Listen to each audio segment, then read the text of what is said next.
Box is sponsored by Gold's Gym. You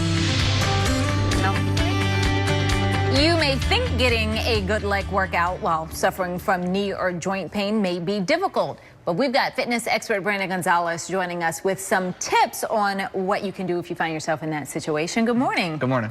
All right, so it doesn't necessarily mean you have to stop working out. You just may need to tweak what you're doing. Yes, because a very common problem that a lot of people have is a lot of knee and joint pain, especially in their lower body, because it takes a lot of flack from doing a bunch of different workouts, especially legs, take a lot of impact, even just overall daily activities.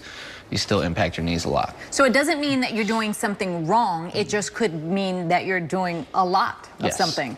All right, so if that's the case and you start to feel something, but you want to keep up with your workouts, what do you suggest? Well, first thing you want to do, especially with your knees and your legs, you want to warm up properly. Yeah. So you can.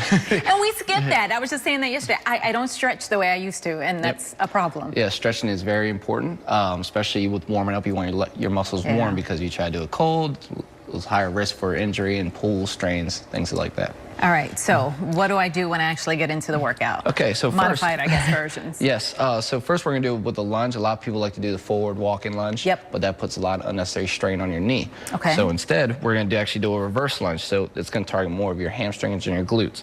So you're gonna press back here and then step. Okay. There.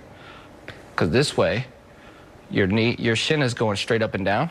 Right here, so you're not putting that unnecessary strain as a forward walking lunge where you pull along your patella tendon here. But you're getting the same the work and muscles that you're trying to target. Yes, because you want to work mostly your posterior chain, especially with a lot of knee issues. So it's a lot less quad dominant, I should say. So we're working our hamstrings and our glutes a lot more. Okay. And the next one we're going to do is actually going to be a sumo deadlift. Okay. Now, different from a conventional deadlift. Conventional deadlift is going from here, close stance, and your knees are facing forward, going here like that.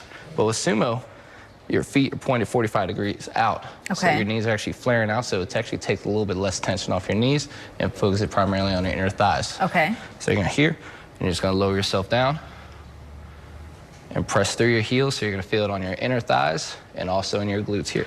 Okay. And the last one, well, another one that we could do is stiff-legged deadlift. Okay. So this is going to primarily target your hamstrings.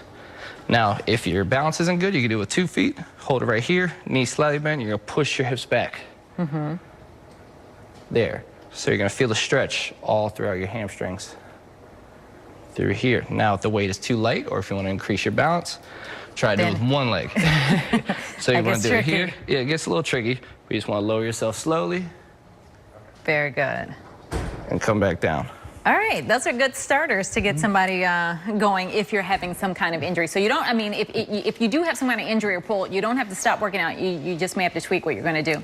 All right, so we're going to get some more tips.